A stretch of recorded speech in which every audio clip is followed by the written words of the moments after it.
Alam mo ba?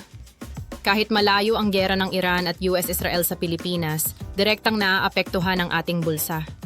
Dahil sa tensyon sa Middle East, tumataas ang presyo ng langis sa buong mundo.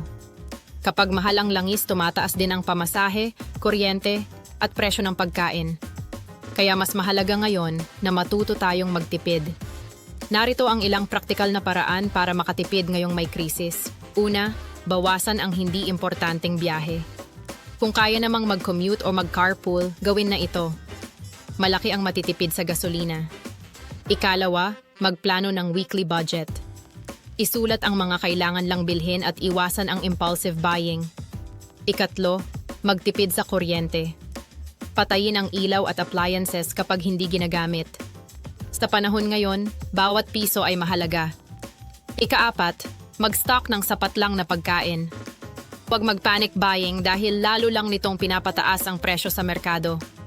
At ikalima, humanap ng dagdag pagkakakitaan kung posible, kahit online selling, sideline, or small services sa komunidad.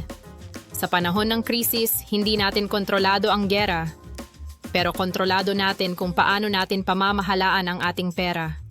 Kung gusto mo pa ng ganitong practical tips para maging handa sa panahon ng krisis, huwag kalimutang mag-like at mag-subscribe.